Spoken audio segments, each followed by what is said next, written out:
The moving truck rumbled away as Nathaniel Brooks stood in the driveway of his new colonial-style home in Pinewood Grove, Massachusetts.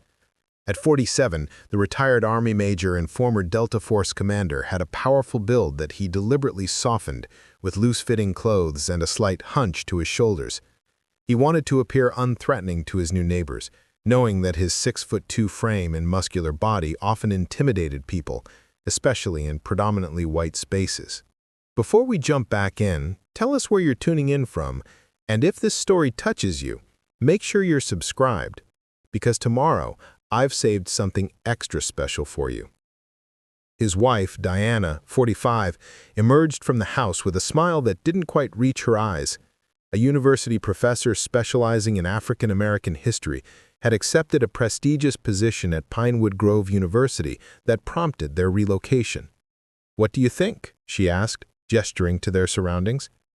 The neighborhood was picture-perfect, with manicured lawns, luxury cars, and an unsettling uniformity that made Nathaniel's military instincts buzz with warning. "It's exactly what we expected," he replied neutrally, aware of several neighbors watching them from behind curtains and over fences. Their 16-year-old daughter, Amara, slammed the car door as she joined them, her expression making her thoughts clear. "I counted exactly 3 black people on our drive through town. 3, she said, scrolling through her phone. And according to this, Pinewood Grove Academy has a 97% white student population." Despite her apprehension, Amara was a brilliant student with dreams of becoming a civil rights attorney like her great-grandfather. "Give it a chance," Diana urged, though her voice lacked conviction. "This position is a stepping stone. 2 years here opens doors at any university in the country." Nathaniel nodded supportively, though his reasons for agreeing to the move went beyond Diana's career. As they unpacked, a police cruiser drove by slowly, then again 20 minutes later, and a third time before lunch. The fourth time, Nathaniel was in the front yard when the cruiser stopped. 2 officers stepped out, one tall and blonde, the other stocky with close-cropped brown hair. "Afternoon," said the blonde officer, Ryan Burke, according to his nameplate. "Just checking in on the new residents, routine patrol." His partner, Officer Sean Miller, stayed by the car, hand resting casually near his holster. "Everything's fine," Nathaniel said with a deliberately friendly smile, masking the analytical assessment he was making of both men. Burke's stance conveyed dominance, his gaze cold despite his practiced smile. Miller seemed less comfortable, his eyes darting around the property rather than maintaining the intimidation stare his partner employed. "You folks just move in from—" "Philadelphia," Nathaniel answered, maintaining his non-threatening demeanor. "I work in IT consulting, remote mostly. My wife's joining the university history department." Burke nodded slowly. "Well, welcome to Pinewood Grove. We like to keep things nice and peaceful around here. No trouble." The emphasis on the last word wasn't subtle. "Understood," Nathaniel replied with the same measured smile. After they left, Diana joined him in the yard. "That's the 4th time they've driven by," she noted quietly. "Just making sure we know our place," Nathaniel replied, his voice light despite the weight of his words. That evening, they attended the mandatory neighborhood association meeting at the community center. Victoria Palmer, a rail-thin woman in her 60s with silver hair and a permanent expression of disapproval, led the meeting. "We have strict standards in Pinewood Grove," she explained, her gaze lingering on the Brooks family longer than necessary. "Property values depend on uniformity and compliance with community guidelines." After the meeting, a few neighbors approached with rehearsed pleasantries, their discomfort evident in stiff smiles and minimal eye contact. An elderly man named Mr. Robinson was the exception, shaking Nathaniel's hand firmly. "Your house has history," he said quietly. "It belonged to William Carter back in the 60s. Fine man. Disappeared one day. Never found out what happened to him." Before Nathaniel could ask more, Victoria interrupted, steering Mr. Robinson away with practiced efficiency. Back home, Nathaniel researched William Carter and discovered he'd been a civil rights activist organizing voter registration drives in the area. Later that night, Diana called Nathaniel to the basement where she'd been organizing her office. "Look at this," she said, pointing to strange markings partially hidden behind an old shelf. They appeared to be numbers and symbols scratched into the concrete. Some kind of code, Nathaniel observed. Taking photos, they returned upstairs and found an envelope that had been slipped under their front door. Inside was a typed note. Pinewood Grove has standards. You don't belong here. Take the hint before things get unpleasant. Diana wanted to call the police, but Nathaniel shook his head. They won't help us, he said carefully, preserving the note as evidence. Not when they're part of the problem. He didn't tell Diana his suspicions about the true reason William Carter had vanished, nor did he reveal his own connection to the missing man. Instead, he began his investigation quietly, maintaining his cover as a mild-mannered IT consultant while utilizing skills honed through years of covert operations. Each night, after his family went to sleep, Nathaniel compiled information about Pinewood Grove and its power structure, creating detailed profiles of key figures. He tracked patrol patterns of police cruisers, noted which neighbors watched their home, and mapped potential escape routes and safe houses, all habits from his Delta Force days that had never quite left him. Nathaniel knew from experience that in environments like this, knowledge was the most powerful weapon, and he intended to be well armed. The principal's voice crackled through the phone as Diana paced the kitchen, her professional composure cracking with each word. Mrs. Brooks, Amara's behavior was completely unacceptable. Challenging a teacher's curriculum in front of the entire class is insubordination. Diana gripped the phone tighter. She simply pointed out that the civil rights movement wasn't completed in the 60s, as the textbook claims. That's historically accurate. The principal's sigh was audible. She accused Mr. Whitmore of whitewashing history and refused to apologize. She'll serve detention this afternoon. After hanging up, Diana slammed her hand on the counter. 1 week! We've been here 1 week! Nathaniel looked up from his laptop, where he'd been documenting the previous day's police drive-bys. This is just the beginning, he said quietly. He was right.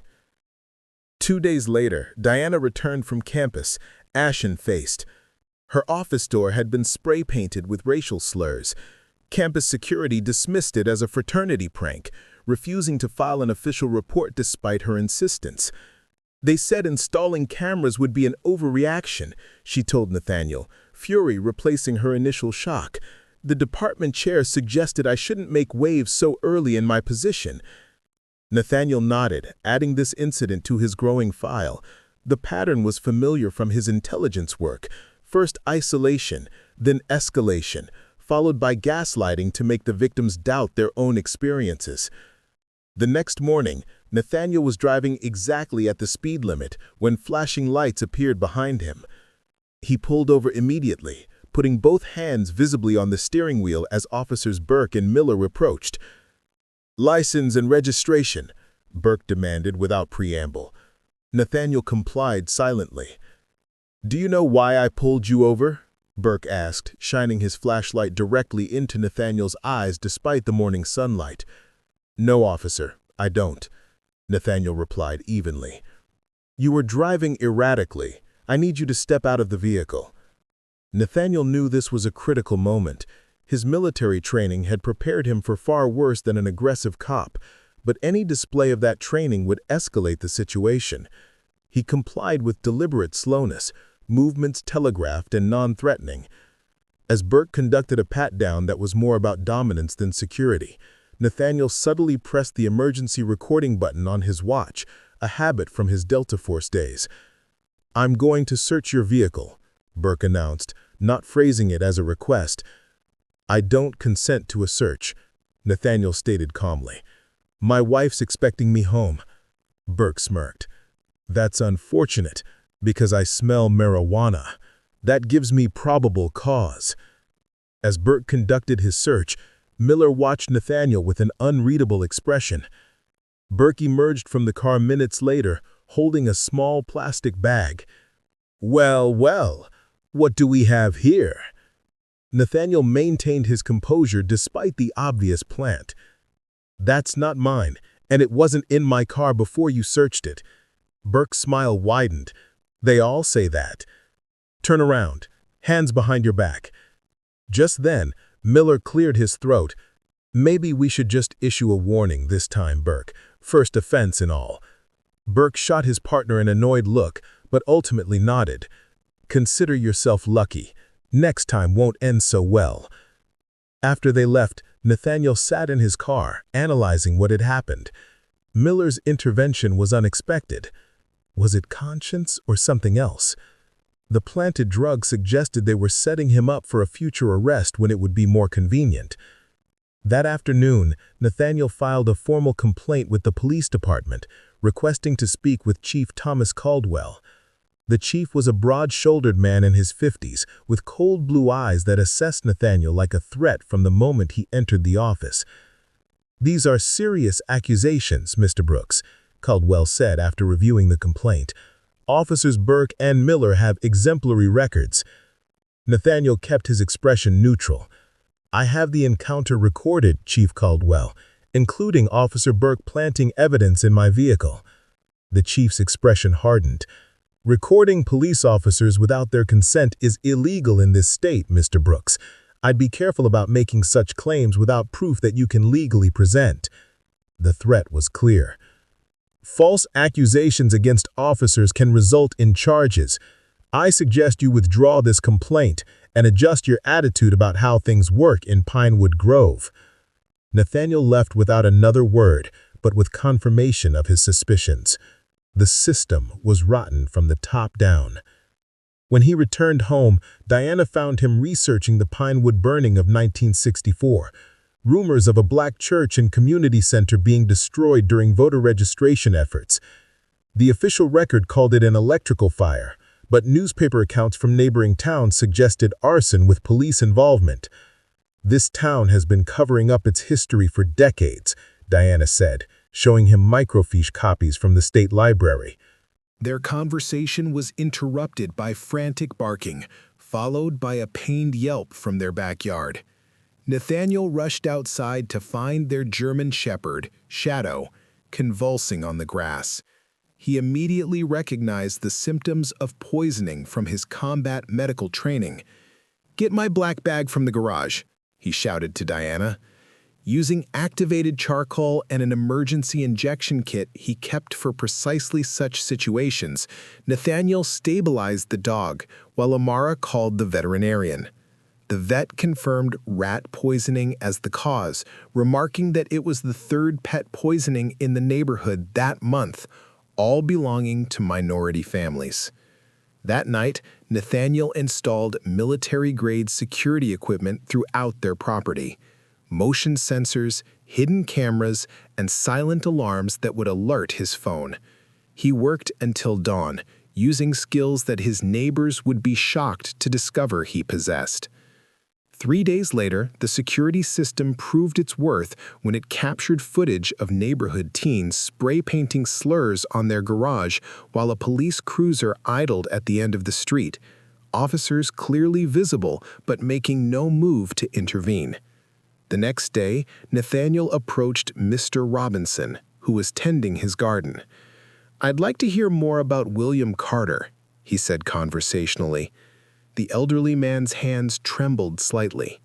"Not safe to talk about such things," he murmured, glancing toward Victoria Palmer's house across the street. "They watch. They always watch." Before Nathaniel could press further, Mr. Robinson hurried inside, leaving Nathaniel more convinced than ever that Pinewood Grove was hiding something deadly beneath its perfect exterior. Diana's university ID card granted access to archives that most researchers never saw. Property records, historical documents, and microfiche collections dating back to the town's founding. She spent her mornings teaching and her afternoons in the basement of the campus library, following the paper trail of displacement and theft. The pattern emerged slowly, but unmistakably. After the 1964 incident, the electrical fire that destroyed the Black Community Center, 17 properties in the historically Black neighborhood had changed hands within 6 weeks. All transferred to shell companies with opaque ownership structures. "Look at this," Diana told Nathaniel that evening, spreading documents across their dining room table. Carter Holdings, LLC, Pinewood Development Trust, Grove Property Management. They all trace back to the same families, the Caldwells, the Palmers, the Harrisons. Nathaniel studied the documents with practiced efficiency. Systematic displacement disguised as legitimate transactions. It gets worse. Diana pulled up another file. The current market value of those properties is over $50 million. That's generational wealth built on stolen land. Meanwhile, Nathaniel had decoded the basement markings using a military coordinate system. The numbers pointed to a specific location in the Pinewood Nature Preserve. 42.3741 degrees north, 71.1056 degrees west. He contacted Riley Cooper through an encrypted messaging app they'd established during their Delta Force years. Need a favor? Deep background on Pinewood Grove officials. Everything you can find on Chief Thomas Caldwell, Officer Ryan Burke, and Victoria Palmer. Riley's response came within minutes. That's the second inquiry I've seen on Pinewood Grove this month. State police have an active investigation. How deep are you in this? Deeper than I planned, Nathaniel admitted. My uncle was William Carter. There was a long pause before Riley responded. The civil rights worker who disappeared in '64? Jesus, Nate, this is personal. Always has been. My mother's dying wish. Give me 48 hours, and watch your 6. At Pinewood Grove Academy, Amara found unexpected allies. Tyler Chen, a Korean-American junior whose family had moved to town 3 years earlier, approached her after lunch. "You're not the first person they've targeted," Tyler said quietly, glancing around the cafeteria. "There's a group of us. We document everything." He led her to the art room after school, where 6 students, the school's entire minority population plus 2 white allies, gathered in secret. "Welcome to the resistance," said Jasmine, a black senior whose mother had attended the same school 20 years earlier. "We've been keeping records since freshman year. Discriminatory comments, unfair grading, harassment, all dated and documented." Amara pulled out her phone. "I've been doing the same thing. What if we combined resources?" "And went public?" Tyler asked. "Anonymous social media account," Amara suggested. "Let people see what really happens here." The group exchanged glances, then nodded in agreement. 2 days later, Riley's report arrived via secure courier, a technique that bypassed digital surveillance. The contents were explosive. Officer Ryan Burke's father, Michael Burke, had been involved in the shooting of an unarmed black motorist in 1992. The case never went to trial thanks to evidence that mysteriously disappeared from the police station. Chief Caldwell, then a junior officer, had been in charge of the evidence room. "Generational corruption," Nathaniel murmured, adding this to his growing case file. Diana made her own breakthrough at the university. Professor James Wilson, one of only 3 black faculty members, had been researching local civil rights history for 15 years. When Diana approached him cautiously, he led her to his office and drew the blinds before speaking. "People disappear from the records here," Wilson explained, his voice barely above a whisper. "The Pinewood Historical Society maintains strict control over which documents researchers can access." He slid a folder across his desk. "These are copies of property records from 1963 to 1965. Notice anything unusual?" Diana quickly identified the pattern she'd already discovered, but Wilson had more. Bank records showing cash payments to black families who voluntarily sold their homes, always for far below market value. In several cases, the sales occurred within days of mysterious fires or violent incidents. "Financial coercion at best," Wilson said. "At worst," he let the implication hang. That evening, Nathaniel received an alert from his security system. Mr. Robinson was being moved from his home, assisted by 2 men in suits who weren't moving with the gentleness of professional caregivers. "They're relocating him," Nathaniel told Diana, silencing the witness. He tracked Mr. Robinson to Pinewood Pines nursing home and arrived the next morning disguised as a Veterans Affairs representative, complete with falsified credentials, old tradecraft he'd hoped never to use on American soil. He found Robinson sitting alone in a sparse room, staring out the window. The old man's eyes widened with recognition and fear. "You shouldn't be here," he whispered. "They'll know." "Who will know, Mr. Robinson? Who's watching you?" The elderly man's gnarled hands twisted in his lap. "I was just a janitor. Cleaned the police station at night. Wasn't supposed to see nothing, but I did." "What did you see?" William Carter had evidence, photographs of officers at the burning, voter registration forms they stole to keep colored folks from voting. He was working with federal people. "What happened to him?" Nathaniel pressed. Robinson's eyes filled with tears. "Chief Caldwell, the old one, not this one, and his men took him one night. I was cleaning, saw them bring him in the back door, all beaten up. Next morning, no William Carter, no record of arrest. When I asked, they said I'd lose my job if I didn't forget what I saw." The old man's voice broke. "They buried them out there. All of them. The ones who tried to register voters." Nathaniel recorded the testimony on a device concealed in his watch. "Out where, Mr. Robinson?" "The preserve, the low ground by the marsh, where nobody goes." The coordinates from the basement. William Carter had left a map to his own grave. That night, Nathaniel compiled his evidence. Diana discovered something that made her gasp. Behind a loose ventilation grate in the basement, she found a water-damaged notebook wrapped in plastic. The handwriting on the first page read, "Property of William Carter. If found, please contact the U.S. Department of Justice." The journal documented everything: names, dates, locations of voter suppression tactics, police officers destroying registration forms, the mayor's office coordinating with known white supremacist groups, financial records showing payoffs to prevent federal intervention. The final entry, dated 3 days before Carter's disappearance, was chilling. "Meeting with Chief R. Caldwell tomorrow. He's agreed to testify against Mayor Palmer in exchange for immunity. Federal Prosecutor Thomas Mitchell will be present. This could finally break the whole thing open." William Carter never made it to that meeting. The next morning brought news that accelerated everything.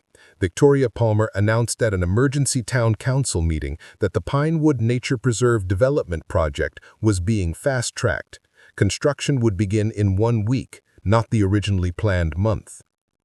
"We've secured emergency funding for community recreation facilities," Palmer declared, her smile sharp as broken glass. Nathaniel understood immediately. They were going to pave over the burial site, destroying the evidence permanently. Time was running out. Nathaniel moved through the Pinewood Nature Preserve like a shadow, his night vision goggles transforming the darkness into shades of green. It was 2:17 a.m., the hour when human vigilance was at its lowest, when circadian rhythms made even trained guards susceptible to lapses in attention. He'd parked 3 miles away and approached on foot, avoiding the main trails and the security cameras positioned at official entrances. The ground-penetrating radar unit in his backpack was military surplus, acquired through Riley's connections, the kind of equipment that could detect anomalies 6 feet underground. The coordinates from the basement led him to an unremarkable clearing surrounded by dense undergrowth. To an untrained observer, nothing seemed unusual, but Nathaniel's experienced eye noted the subtle anomalies. Sections where older trees were absent, replaced by younger growth in a roughly rectangular formation. He assembled the GPR equipment with practiced efficiency, each movement economical and silent. The device's screen flickered to life, displaying subsurface data as he swept the area methodically. The first anomaly appeared after 20 minutes, then another, and another. Multiple disturbances in the soil, roughly 6 feet deep, arranged in a pattern that Nathaniel's stomach clenched. Not one grave, not 7, more than a dozen distinct signatures. Using a specialized core tool, he extracted soil samples from several locations. At the third extraction point, the sample contained fragments of cloth, synthetic fibers that hadn't existed in 1964, suggesting victims from multiple time periods. And something else.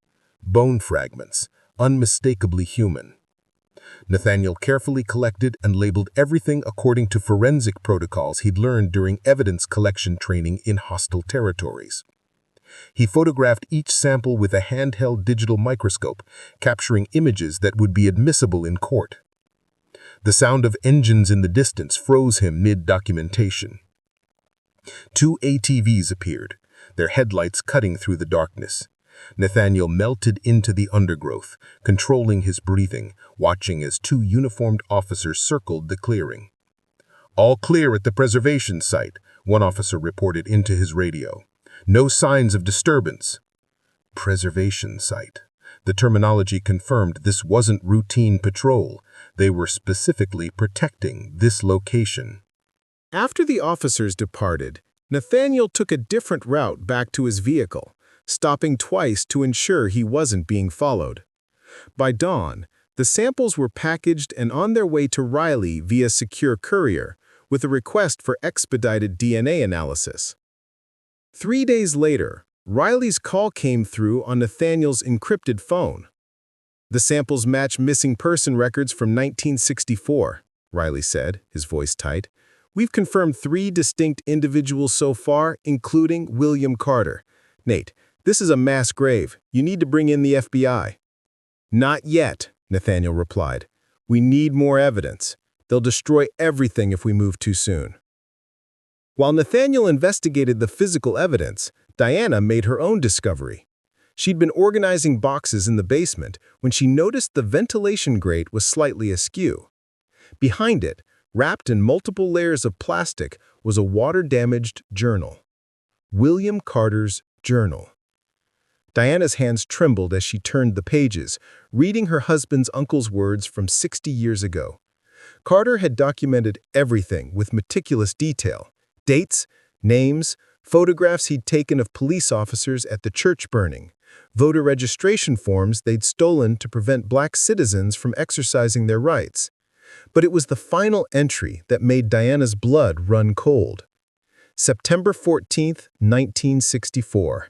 Meeting with Chief Richard Caldwell tomorrow, 6 p.m. at the station. Federal Prosecutor Thomas Mitchell will be present. Caldwell has agreed to testify against Mayor Palmer and the others in exchange for immunity. He has evidence, photographs, financial records, everything we need. Mitchell says this could break the entire conspiracy. I can finally finish what we started. Tomorrow, justice begins. There were no more entries after that. He was going to expose them, Diana told Nathaniel that evening, tears streaming down her face. Your uncle was going to bring them all down.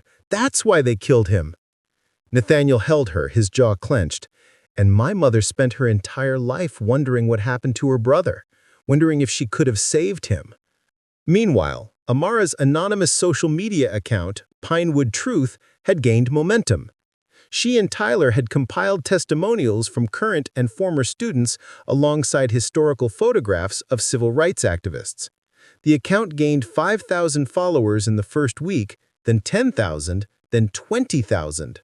National media outlets began reaching out, requesting interviews about the systematic discrimination at elite Massachusetts prep school. The attention forced Pinewood Grove's leadership into damage control. Chief Caldwell called an emergency town meeting, standing at the podium with the same authoritarian bearing his grandfather had displayed decades earlier. Recent allegations against our community are unfounded and malicious, Caldwell declared, his voice carrying across the packed auditorium. Outside agitators seeking to create division where none exists will not be tolerated. Our police department has extensive experience dealing with those who disturb the peace. Rest assured, the situation will be resolved swiftly. Nathaniel attended in disguise. Glasses, a cap, and subtle makeup alterations that changed his facial structure enough to avoid immediate recognition. He recorded every word. The language was nearly identical to statements his grandfather had made in 1964, pulled from archived newspaper articles. The same threats, the same promises of swift resolution. History repeating itself, except this time, someone was watching. Someone was recording. Someone was prepared. After the meeting, Victoria Palmer took the microphone with a practiced smile that didn't reach her eyes. "I'm pleased to announce that development will begin on our new recreational complex in the northwestern section of the nature preserve next week. The Pinewood Preservation League has secured all necessary permits. Construction begins Monday, bringing valuable amenities to our community." Nathaniel felt ice in his veins. They weren't just protecting the burial site, they were planning to pave over it permanently. Once the construction equipment came through, the evidence would be destroyed forever. That night, Riley sent through preliminary DNA results. The bone fragments matched 3 missing persons from 1964, William Carter, James Washington, and Elijah Turner, all civil rights activists, all organizing voter registration drives. "There are more bodies," Riley's message continued. "The GPR data suggests at least 15 distinct burial sites. Nate, this is bigger than 1964. I think they've been using this site for decades." Nathaniel sat in his basement command center, surrounded by photographs, documents, and evidence. On one wall, he'd created a timeline spanning 60 years. On another, a network diagram showing connections between Pinewood Grove's power players, the Caldwells, the Palmers, the Harrisons, all interlinked through business, marriage, and shared secrets. His phone buzzed with a message from Amara. "Dad, my post about the town meeting has 50K shares. CNN wants to interview students about discrimination at the school." And from Diana, "Professor Wilson gave me archived property records. 27 families displaced between 1963 and 1965, all Black-owned, all transferred to companies controlled by current town leadership. 27 families, 15 burial sites. The math was horrifying in its implications. Nathaniel pulled up the satellite imagery of the preserve, overlaying the GPR data with historical maps. The burial sites formed a rough grid, suggesting systematic disposal over an extended period. Not a single crime of passion, but a sustained campaign of violence and cover-up spanning generations. His mother's dying words echoed in his memory. "Find out what happened to William. Don't let them bury the truth forever." But the truth wasn't just about William Carter anymore. It was about 27 families, 15 bodies, 60 years of systematic violence hidden beneath Pinewood Grove's perfect suburban facade. And in 1 week, unless Nathaniel could stop them, it would all be paved over and forgotten. The war for justice was entering its critical phase. Time was running out. The call came during Diana's morning lecture on Reconstruction. She saw the school's number flash across her phone and felt her stomach drop. "Mrs. Brooks, this is Principal Henderson. I need you to come to the school immediately. Amara has been arrested." Diana's carefully prepared lecture notes scattered as she grabbed her bag. Arrested? For what? Drug possession. Officers found marijuana in her locker during a routine search. 20 minutes later, Diana arrived at Pinewood Grove Academy to find Amara in handcuffs, flanked by Officers Burke and Miller. Her daughter's face was stoic, but Diana saw the fear in her eyes, the same fear generations of Black parents had seen in their children's faces when confronted by hostile authority. "This is ridiculous," Diana said, her professor's voice cutting through the administrative office. "My daughter doesn't use drugs." "We have physical evidence," Burke replied, holding up a plastic bag. "Found in her locker during a random search."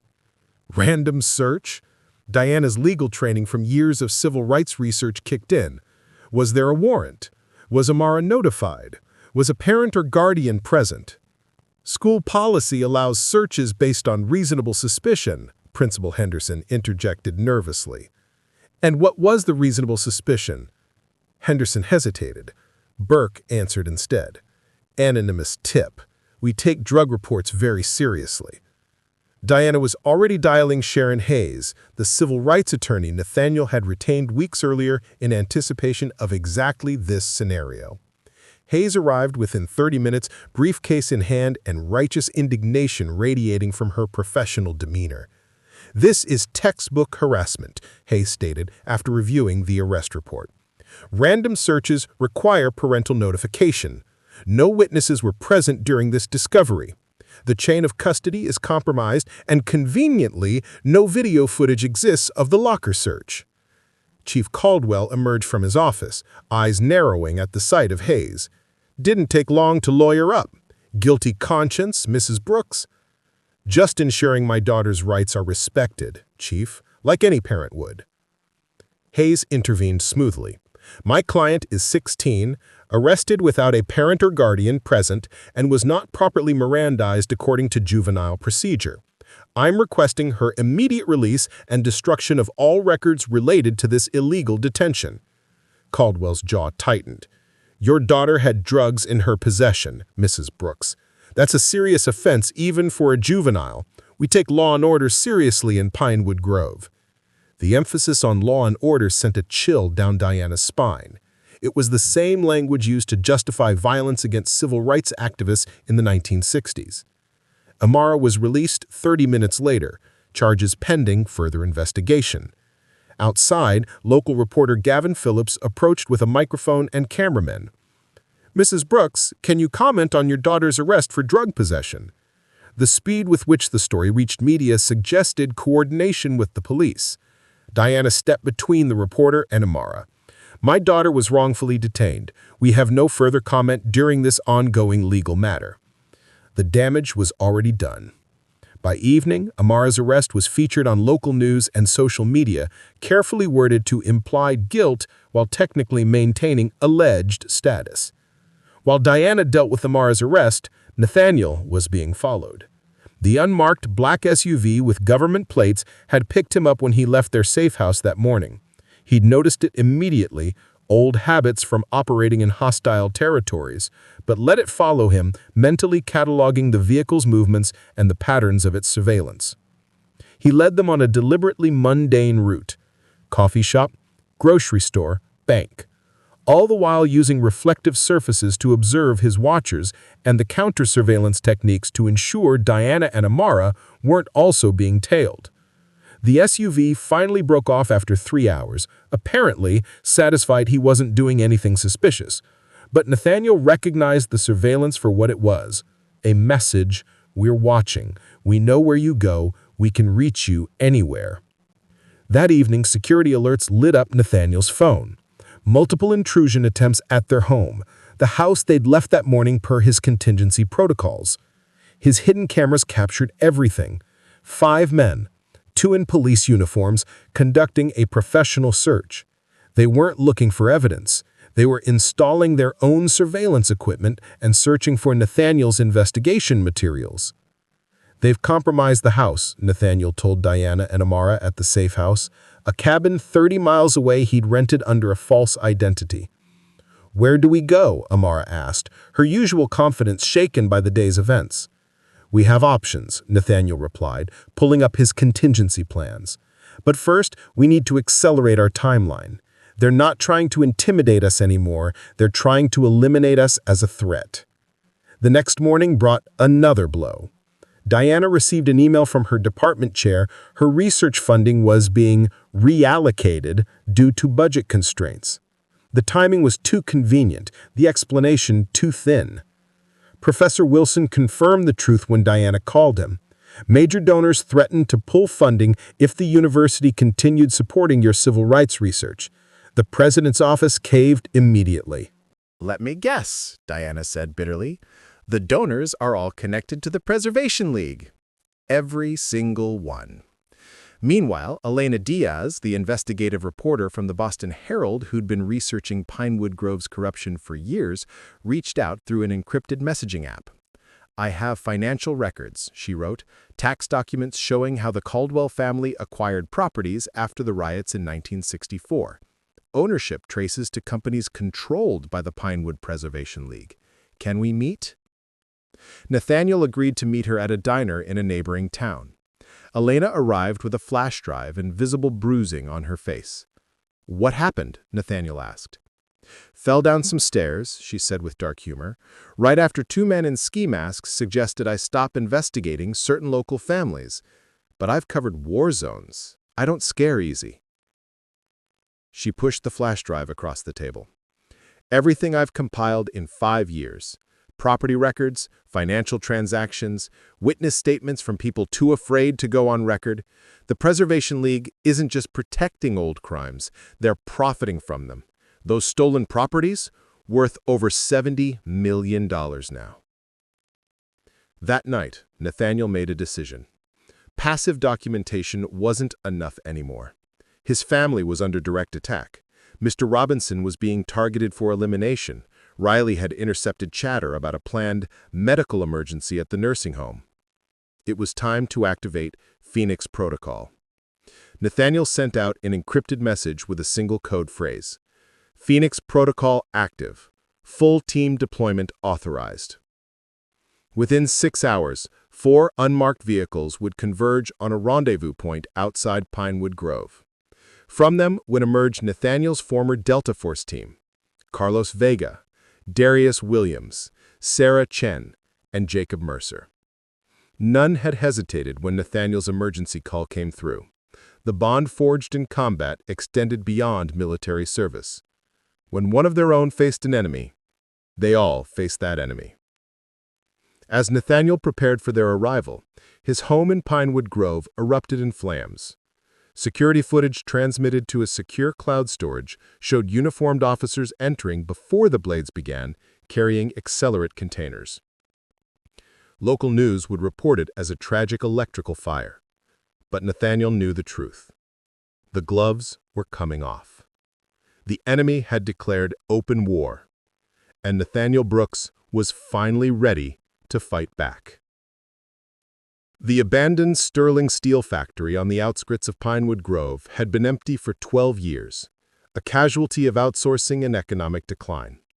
But overnight, it transformed into something else entirely: a high-tech command center that would have impressed intelligence agencies. Carlos Vega, 43, with salt and pepper hair and fingers that never stopped moving, had arrived first.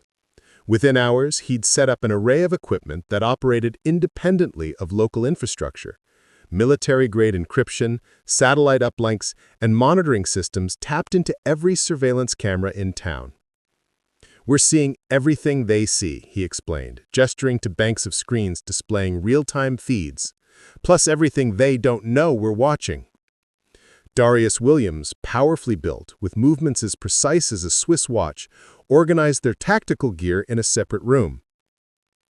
"Non-lethal options prioritized," he confirmed, laying out modified weapons.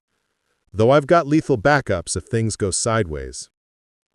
His expression darkened. "Cops using badges to terrorize civilians takes me back to why I joined Delta in the first place." Sarah Chen, whose analytical mind had saved their team countless times in hostile territories, coordinated intelligence gathering. "I've established digital dossiers on every member of the Pinewood Preservation League," she reported, gesturing to screens displaying social connections, financial transactions, and movement patterns. Jacob Mercer, the team medic whose explosives expertise had pulled them out of more than one impossible situation, set up a medical bay and secure communication room. The team worked with the synchronized efficiency of people who trusted each other with their lives for over a decade. When Nathaniel arrived with Diana and Amara, the transformation in him was visible. The mild-mannered IT consultant facade dropped away, replaced by the Delta Force commander who'd led operations in the world's most dangerous territories. "Thank you for coming," he said simply.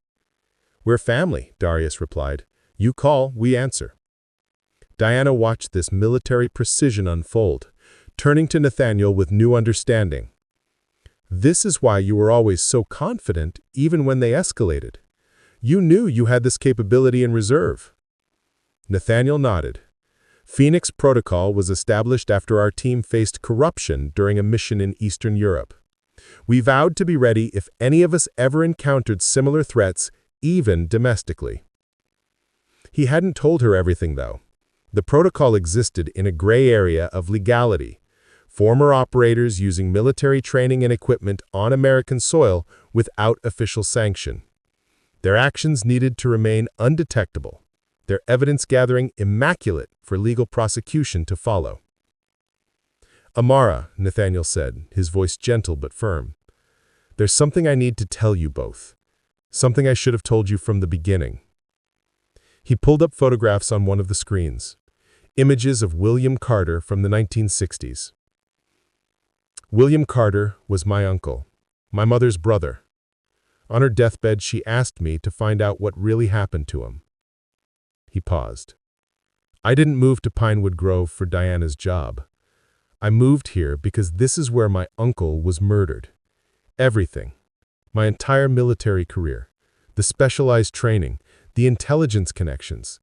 It was all preparation for this mission." The revelation hung in the air. Diana's hand found Nathaniel's, squeezing hard. "You've been planning this for decades," she whispered. "Since my mother died. Since I learned the truth about what happened in 1964. Since I realized no one else was going to get justice for William Carter and the others." Amara processed this information with the quick intelligence that made her such a formidable activist. "So our move here wasn't about Mom's career at all. It was about you completing a mission." "It was about both," Nathaniel said carefully. "Diana's position gave us legitimate cover and access to university archives. But yes, the primary objective was always exposing what happened to my uncle." Before they could process this further, alarms sounded. Carlos pulled up intercepted communications. "We've got a problem," he said. "Burke's assembling a tactical team. Chatter suggests they're planning a dawn raid on your safe house. They want to stage it as a murder-suicide. Unstable black man kills family, then himself." "They've done it before," Sarah added, pulling up historical records. 1987, Jenkins family. 1995, Washington family. Both ruled murder-suicides despite evidence suggesting otherwise. Both families had been challenging discriminatory practices in town. Nathaniel's jaw clenched. "How long do we have?" 6 hours, maybe 7. "Then we extract Mr. Robinson now, before they can silence him. Carlos, can you get us into the nursing home security system?" "Already done. Their system is embarrassingly easy to compromise." While the team prepared for the extraction, there was a knock at the factory's service entrance. Everyone went on alert, weapons drawn. Officer Sean Miller stood in the doorway, hands raised, non-threateningly. "I'm not here to stop you," he said quickly. "I'm here to help." Nathaniel had his weapon trained on Miller's chest. "Give me one reason not to treat you as hostile." Miller slowly reached into his jacket, everyone tensed, and removed a badge different from his Pinewood Grove credentials. "Detective Sean Miller, Massachusetts State Police. I've been undercover in the Oak Ridge Department for 16 months, investigating corruption allegations." He showed documentation confirming his identity. "The department has been involved in everything from evidence tampering to false arrests, but I never expected to uncover a decades-long conspiracy involving multiple homicides." "If you're legitimate," Nathaniel challenged, weapons still raised, "why reveal yourself now?" "Because Chief Caldwell is getting suspicious. He's restricted my access to certain meetings, and because they're planning to eliminate your entire family tonight. Burke's assembled a tactical team of officers loyal to Caldwell, all members of the Preservation League. They're going to kill you, stage it as murder-suicide, and close the investigation." Miller's expression was grim. "They've done it before. I have evidence of at least 3 similar incidents. Standard narrative, unstable black man kills family, then himself. Case closed, town moves on." The alliance was uneasy, but necessary. With Miller's help, the team extracted Mr. Robinson to a secure location where his testimony could be properly documented by state police. As they left, Miller provided critical intelligence about Burke's assault team: numbers, weapons, planned approach vectors. The next morning, Chief Caldwell suspended Miller for irregularities in reporting procedures, confirmation that the chief suspected his true identity. "That's it then," Miller said. "I'm burned. 16 months undercover, blown because I couldn't stand by and watch them murder a family." "You did the right thing," Nathaniel told him, "and you're not alone anymore." While the team fortified their position and prepared defensive measures against Burke's assault team, Victoria Palmer held an emergency press conference. "Recent baseless accusations against our community have forced us to accelerate our development timeline," she announced with practiced sincerity. "The Preserve Recreational Complex will break ground tomorrow, a full week ahead of schedule, thanks to generous emergency funding from concerned citizens." Sarah pulled up financial records. The concerned citizens are shell companies, same ownership structure as the stolen properties from 1964. Palmer is trying to destroy the burial site before you can document it fully. Nathaniel studied the tactical situation. "We're fighting on two fronts now: Burke's assault team and the development project. If we survive tonight, we have less than 24 hours to prevent them from paving over the mass grave." "Then we'd better survive," Darius said, checking his weapons. "And we'd better make sure the evidence reaches people who can actually do something about it." Riley Cooper had arranged a meeting with FBI Special Agent Catherine Walters from the Civil Rights Division. But first, they had to make it through the night. As darkness fell, the team took positions around the safe house. Non-lethal weapons deployed, surveillance equipment monitoring all approaches, medical supplies staged, escape routes mapped. Nathaniel stood with his Delta Force brothers and sisters, preparing to defend his family against corrupt police officers on American soil. The irony wasn't lost on him. He'd spent years fighting to protect American values abroad, only to find himself fighting for those same values at home, against people who wore badges and wrapped themselves in the flag. But if there was one thing his military career had taught him, it was this: sometimes, the hardest battles were fought not against foreign enemies, but against corruption within your own system. And those battles were worth fighting, no matter the cost. Dawn was coming, and with it, Burke's assault team. That skepticism lasted exactly 12 minutes. Riley Cooper had arranged the meeting, vouching for both Nathaniel's credibility and the gravity of the situation. Now, as Walters reviewed the evidence spread across the conference table, her professional demeanor shifted from doubt to focused intensity. Ground-penetrating radar data showing 15 distinct burial sites. DNA analysis confirming remains of William Carter and 2 other 1964 victims. Historical documents from Caldwell's private collection showing Preservation League activities spanning 6 decades. Witness testimony from Mr. Robinson. Financial records tracing stolen properties worth $70 million. Security footage of uniformed officers committing arson. "This is substantial," Walters acknowledged, her voice carefully controlled. "But connecting current officials to historical crimes will be challenging without direct evidence of knowledge and active participation in cover-ups." Nathaniel leaned forward. What if we could get them on record discussing their ongoing involvement?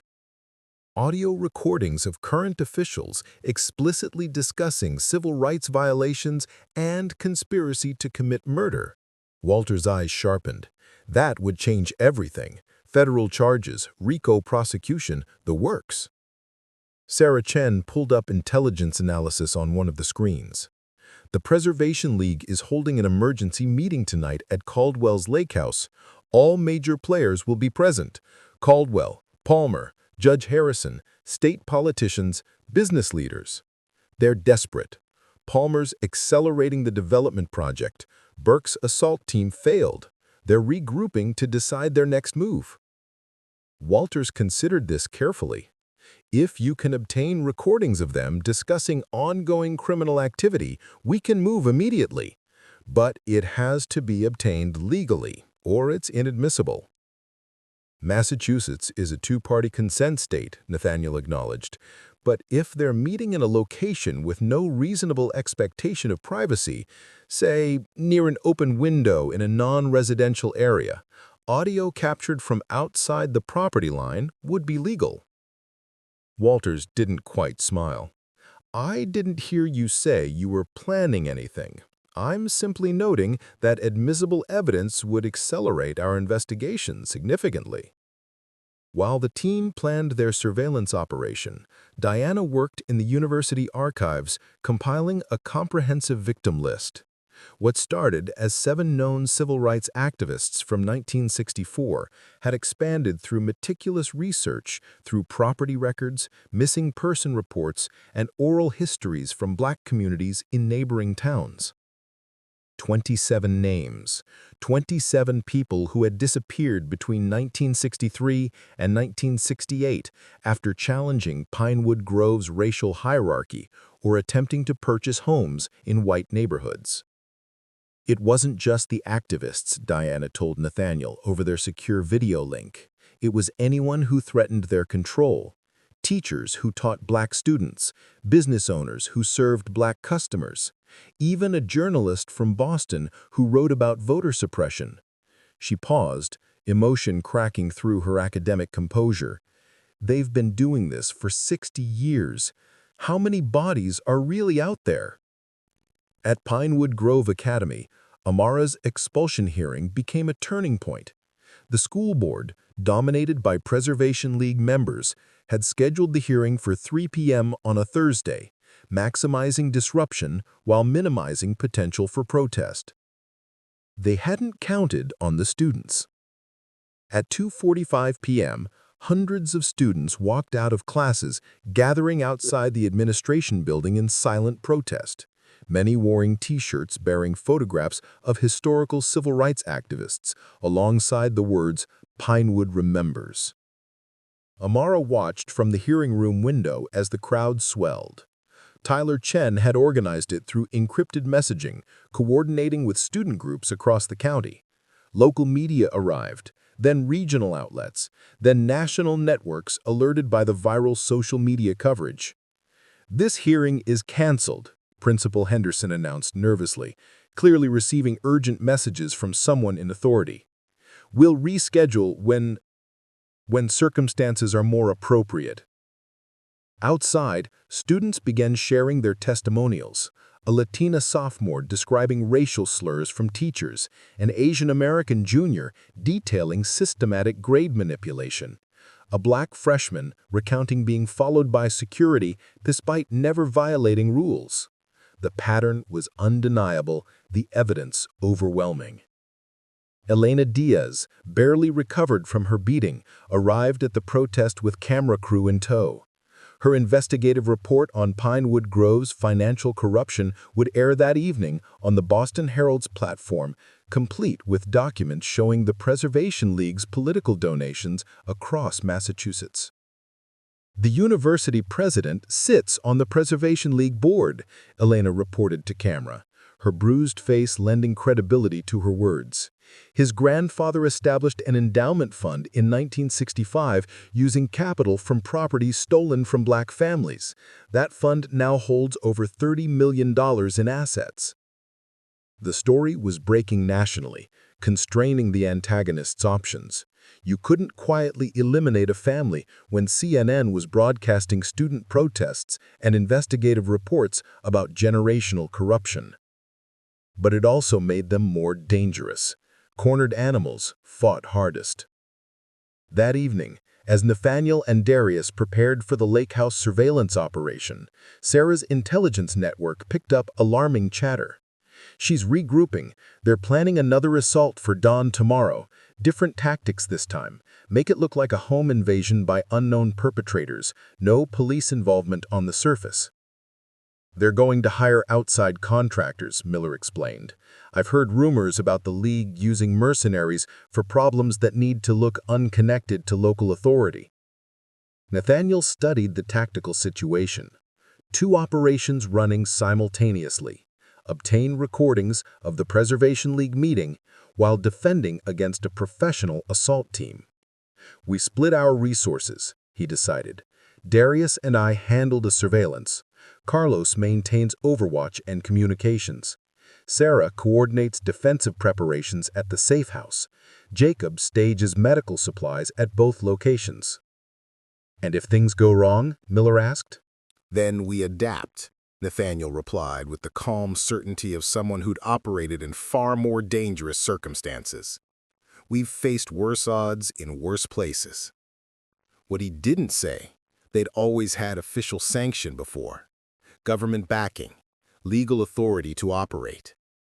This time, they were in a gray zone where failure meant federal charges for unauthorized military operations on American soil, and success meant exposing crimes that powerful people had spent 60 years protecting. The stakes couldn't be higher. The margin for error couldn't be smaller. As darkness fell, Nathaniel checked his equipment one final time. Recording devices, night vision gear, non-lethal defensive weapons, emergency beacon for backup. Diana found him in the equipment room, studying maps of the lake house property. "Come back to me," she said simply. "To us." "Always," he promised, pulling her close. "This ends tomorrow. One way or another, the truth comes out." Across town, Chief Caldwell stood in his office, looking at photographs of the Brooks family pinned to a tactical planning board. "This ends tomorrow," he told the assembled Preservation League leadership, his voice cold with determination. "One way or another, they disappear. 2 men, 2 missions, 1 outcome." The war for truth in Pinewood Grove was reaching its climax. The lake house sat isolated on the northern shore of Pine Lake, accessible by a single private road and surrounded by dense forest, perfect for privacy, but also perfect for covert surveillance. Nathaniel and Darius approached through the woods at 8:47 p.m., moving with the silent precision of operators who'd infiltrated hostile territories together for over a decade. Carlos provided remote overwatch from the command center, manipulating the lake house security system to create periodic blind spots in camera coverage. "You've got a 90-second window," Carlos whispered through their earpieces. "Southeast approach, 3rd window from the corner. That's Caldwell's study where they're gathering." They positioned themselves beneath the partially open window just as voices became audible inside. Nathaniel activated the recording equipment. Military-grade directional microphones capable of capturing conversations through walls, all legally deployed from outside the property line. Victoria Palmer's distinctive voice cut through first, sharp with agitation. "This has gone beyond containment. The university situation, the school protests, the missing officers, they're all connected to the Brooks family. We should have eliminated them immediately like we did with that reporter in 2012. Nathaniel's recorder captured every word. Admission of murder. Conspiracy. The entire meeting was self-incriminating. Judge William Harrison's gravelly voice responded. "The mistake was underestimating Brooks. We assumed he was just another academic's husband, not a military-trained operative with resources." "My grandfather understood what was required," Chief Caldwell interjected, his authoritarian tone dominating the room. "The 1964 situation was regrettable but necessary. Those activists were threatening our way of life, just as the Brooks family is now. The same solution applies." Nathaniel felt ice and fire simultaneously course through his veins. Caldwell was explicitly connecting historical murders to current civil rights violations. Every word was being recorded in high-definition audio, time-stamped and geotagged. "Once I'm in the state legislature," Victoria Palmer continued, "we can ensure state investigations never touch our community. The governor already owes us for his campaign funding. We've invested too much in maintaining Pinewood Grove's character to let one family destroy everything." A younger voice, Nathaniel identified it as State Representative Marcus Thornton based on Sarah's voice recognition analysis, spoke up nervously. But the national media attention changes things. We can't just make them disappear now. We can and we will, Caldwell replied coldly. Brooks assembled a professional team. No police involvement. Clean contractors who specialize in home invasions. It'll look like a tragic break-in gone wrong. The media will forget within a week. What about the burial site? Someone asked. Construction begins tomorrow at dawn. The preserve will be paved over by this time next week. Once that's done, there's no evidence to find. The development will stand as a monument to Pinewood Grove's progress, built literally on top of buried problems. The meeting continued for another 40 minutes, each participant contributing to an increasingly detailed confession of conspiracy spanning 6 decades. They discussed specific victims by name, property theft mechanisms, evidence tampering procedures, and the network of judges and politicians who protected their interests. It was prosecutorial gold. As the meeting concluded and participants began departing, Nathaniel and Darius extracted silently, leaving no trace of their presence. Back at the command center, Carlos was already processing the audio, enhancing quality and preparing authenticated copies. "This is exactly what we needed," Riley confirmed over secure video link after reviewing the recordings. Direct connections between historical crimes and current civil rights violations. Explicit discussion of witness elimination and political corruption extending to state level. Agent Walter's response was immediate. "Forward the recordings through secure channels. I'm mobilizing FBI teams and requesting state police assistance. We move at dawn." But Sarah's intelligence network had picked up something troubling. She reported studying intercepted communications. "Burke's assault team is moving up their timeline. They're hitting the safe house in 2 hours, not at dawn. Someone tipped them off that we're active tonight." Nathaniel's mind raced through tactical calculations. "They know we're gathering evidence. They're trying to eliminate us before we can deliver it to the FBI. Then we give them a surprise," Darius said, checking his weapons. "They're expecting a soft target. They're getting a hard ambush." The team moved with practiced efficiency, transforming the safe house perimeter into a defensive kill zone. Non-lethal deterrents staged at strategic choke points. Surveillance equipment monitoring all approaches. Flashbang devices positioned for maximum disorientation. Electromagnetic pulse generators ready to disable vehicles and communications. "Remember," Nathaniel emphasized to his team, "non-lethal force only. We're not executioners, we're gathering evidence for prosecution." "Even though they're coming to murder a family?" Miller asked. "Especially then," Nathaniel replied. "We prove we're better than them by not becoming them." At 11:23 p.m., Sarah's sensors detected vehicle movement on approach roads. 6 SUVs, professional spacing, tactical formation. "Here they come," Carlos announced. 12 hostiles, heavily armed, military-grade equipment. "These aren't local cops playing soldier. These are actual contractors." Burke's voice came through intercepted communications. "Remember, make it look like a home invasion. No survivors, no witnesses.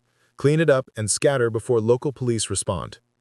The assault team moved with competence, approaching in coordinated fire teams. But they were facing something they hadn't anticipated. Operators with superior training, better intelligence, and home field advantage. The first team triggered motion sensors that activated a cascading defense system Nathaniel had spent the previous evening installing. Flashbang devices erupted with disorienting light and sound. Electromagnetic pulse generators disabled their night vision equipment and communications. Tear gas deployments from concealed positions scattered their coordinated formation. Precision-aimed rubber rounds and beanbag projectiles took down pointmen before they could establish positions.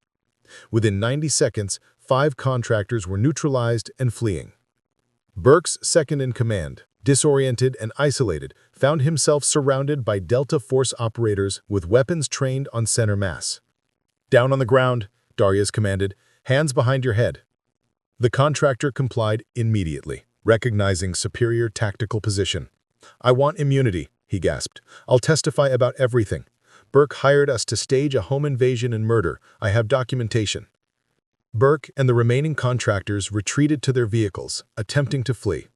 Carlos had anticipated this, disabling their ignitions remotely. They abandoned the SUVs and scattered on foot into the woods. Let them run, Nathaniel decided. We have what we need, and they're running straight into state police cordons. Agent Walters had mobilized faster than expected. As dawn broke over Pinewood Grove, FBI forensic teams established their perimeter around the mass grain site in the preserve. State police SWAT teams surrounded the police station where Chief Caldwell had barricaded himself with remaining loyal officers.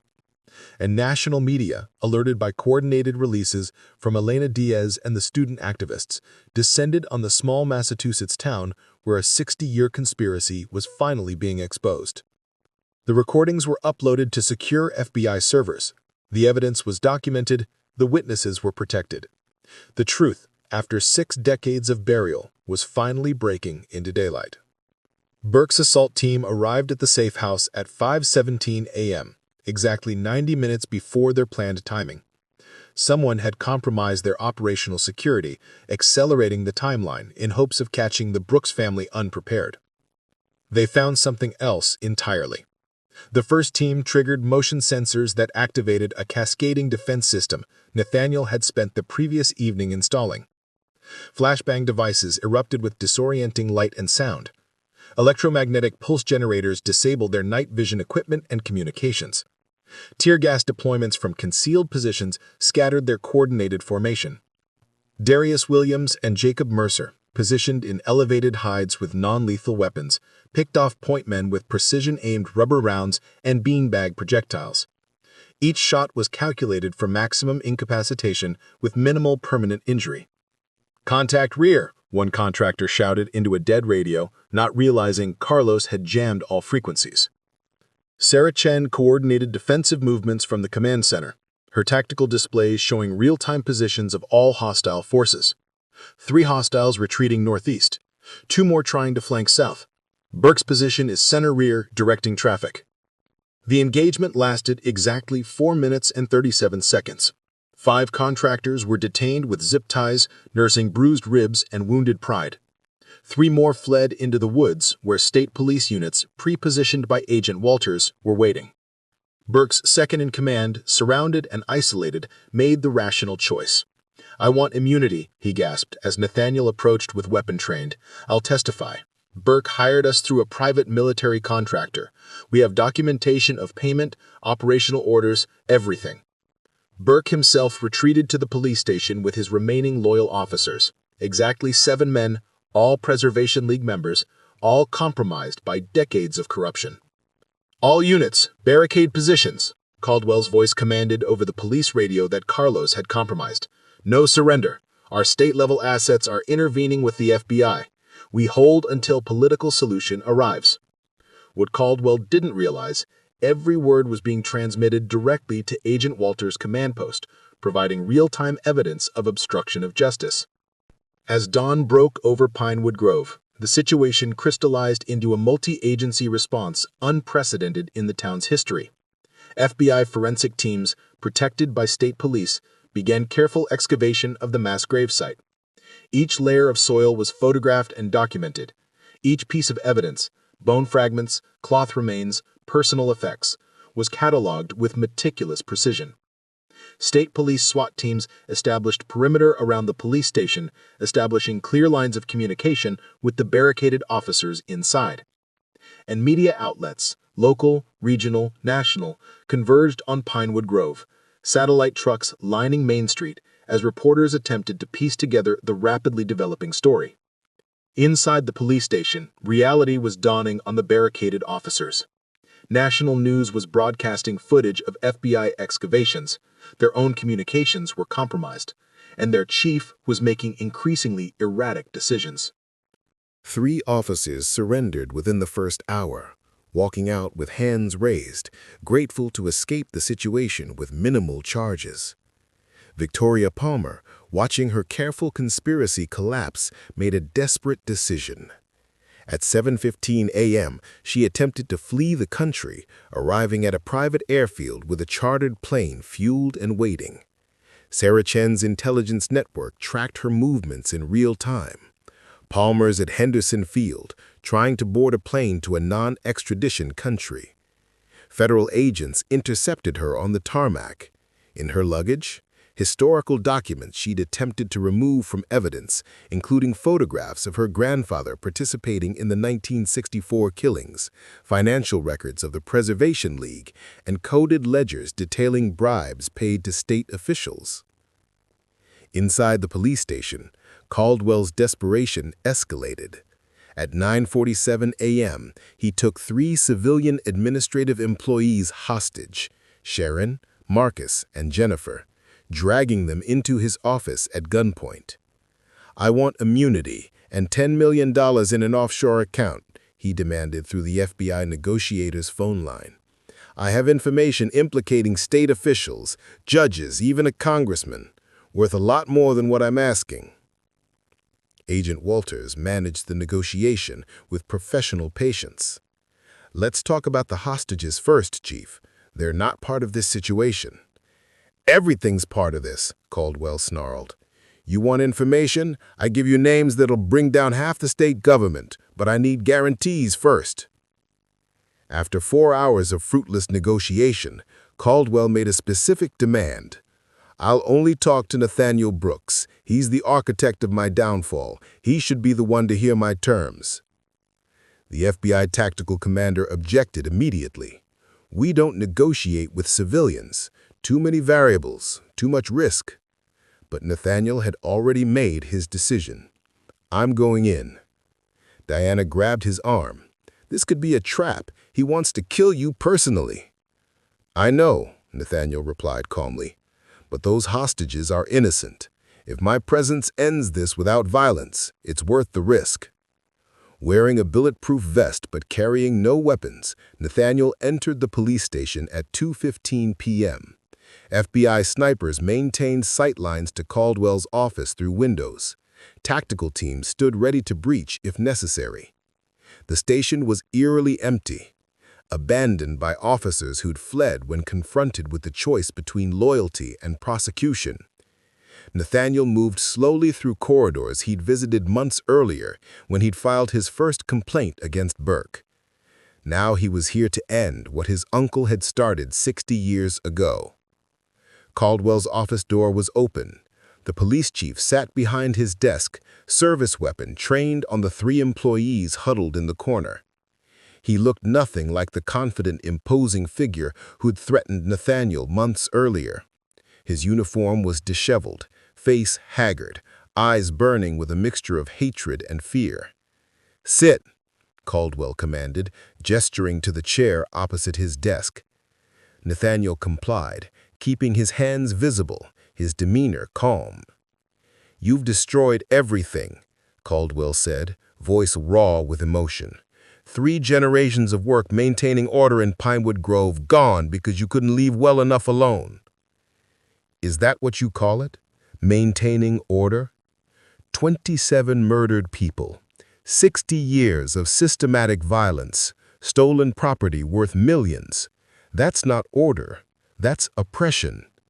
You don't understand what this town was before my grandfather took control. Chaos. Integration was destroying property values, changing the character of Pinewood Grove. He did what was necessary. Let the hostages go, Thomas. They're not part of this situation." Caldwell laughed bitterly. "Nothing's separate anymore. Everything's connected." One of the hostages, the older woman with glasses, spoke despite her fear. "My grandson is biracial. He can't attend school here without being harassed. Whatever you think you're protecting, Chief Caldwell, it isn't for all of us." Caldwell's expression hardened. Traitors everywhere. He refocused on Nathaniel. "I want guaranteed immunity and payment to an offshore account. I have evidence implicating judges, state legislators, even a U.S. congressman, worth far more than my freedom." Nathaniel nodded thoughtfully. "I can arrange those terms, in exchange for a full confession about the 1964 killings and your family's involvement." "Why would I confess when I'm negotiating immunity?" "Because you want the world to know your grandfather wasn't just a corrupt cop. He was the architect of Pinewood Grove's perfect society. You're proud of what your family built, even as it crumbles around you." The observation struck true. Caldwell's expression shifted, pride momentarily overriding caution. "My grandfather understood what most people are afraid to admit. Some communities function better with homogeneity. He wasn't afraid to enforce that principle." "Tell me about William Carter." Your grandfather's records mentioned him specifically. "The ringleader, organizing voter registration, encouraging black families to move into white neighborhoods. My grandfather tried to reason with him, offered him money to leave town. Carter refused. You know what Carter's mistake was? He thought he had federal protection, thought some Justice Department lackey would save him." Nathaniel allowed himself a slight smile. "William Carter was my uncle." The revelation landed like a physical blow. Caldwell's eyes widened in shock, his weapon wavering. "What?" "My mother was Loretta Jackson Carter, William Carter's sister. She never stopped searching for answers about her brother's disappearance. On her deathbed, she asked me to find the truth." He leaned forward slightly. "I chose Pinewood Grove deliberately. My entire military career, the training, the specialized skills and intelligence gathering and covert operations, it was all building toward this moment, toward justice for William Carter and everyone else your family destroyed." Comprehension dawned on Caldwell's face as he realized the full extent of his miscalculation. What he dismissed as a troublesome newcomer had actually been a precisely targeted operation decades in the making. "You played us," he whispered, "from the beginning." "Justice isn't a game, Chief Caldwell. But yes, I came to Pinewood Grove with a purpose." Nathaniel glanced toward the hostages. "These people have nothing to do with our family histories. Let them go, and we can discuss those immunity terms." Caldwell seemed to consider this, his weapon lowering slightly. Then, with sudden viciousness, he raised the gun toward Nathaniel. "You don't get to win this." Before he could fire, Officer Sean Miller, who had positioned himself outside the office during the negotiation, burst through the door, throwing himself between Nathaniel and Caldwell. The shot meant for Nathaniel struck Miller in the chest. As the undercover detective fell, FBI tactical teams breached multiple entry points simultaneously, overwhelming Caldwell before he could fire again. The 3 hostages were extracted safely. Miller was rushed to medical evacuation, Jacob Mercer already applying trauma care. "Always figured I'd take a bullet in this job," Miller gasped as Nathaniel applied pressure to his wound. "Just thought it would be from the bad guys, not the chief." He managed a pained smile. Guess he was the bad guy all along. Miller survived, though his recovery would take months. His testimony about 16 months undercover documenting corruption would prove crucial in subsequent prosecutions. Chief Thomas Caldwell was taken into federal custody, facing charges that would ensure he spent the rest of his life in prison. Conspiracy, civil rights violations, obstruction of justice, attempted murder, and accessory after the fact to the 1964 killings. As Caldwell was led away in handcuffs, national media captured every moment. The perfect image of generational corruption finally facing accountability. Outside, Nathaniel stood with Diana and Amara, watching FBI forensic teams continue their careful excavation of the preserve. The truth, after 60 years buried in Massachusetts soil, was finally being brought into daylight. His mother's dying wish had been fulfilled. William Carter's justice had finally arrived. The war for truth in Pinewood Grove was won. 6 months after the standoff, Pinewood Grove looked different in ways both visible and invisible. The FBI excavation had revealed 27 bodies spanning multiple decades, Not just the 7 civil rights activists from 1964, but teachers, business owners, journalists, and ordinary citizens whose only crime had been challenging the town's racial hierarchy. Each victim was identified through DNA analysis, their families finally receiving answers after years of agonizing uncertainty. Chief Thomas Caldwell sat in federal detention awaiting trial on charges including conspiracy, civil rights violations, attempted murder, and accessory after the fact to the 1964 killings. His family's generational wealth, built on stolen property, had been seized pending civil litigation by victims' descendants. Officer Ryan Burke's plea deal opened floodgates. His testimony exposed corruption extending to state judges, legislators, and business leaders. 17 indictments followed, dismantling a network of complicity that had protected Pinewood Grove's secrets for 60 years. The Justice Department, inspired by the Pinewood Grove revelations, launched a nationwide civil rights cold case initiative. Similar investigations began in 12 states, uncovering patterns of violence and property theft during the civil rights era that had remained hidden for generations. Diana Brooks stood at the podium at Pinewood Grove University's newly dedicated Center for Civil Rights History and Restorative Justice. The university president had resigned in disgrace after revelations about the institution's financial ties to stolen property. Diana now directed a department committed to documenting historical injustice and training new generations of truth-tellers. "History doesn't stay buried," she told the assembled students, faculty, and journalists. "It waits for someone brave enough to dig." Amara's student documentation project had expanded into a national nonprofit, the Truth and Accountability Project, helping young people investigate institutional racism in their own communities. At 17, she was already a sought-after speaker on youth activism and the power of documentation. Nathaniel testified before Congress about systemic corruption and racial violence, his military background lending particular credibility to accounts of how power structures maintain themselves through intimidation and force.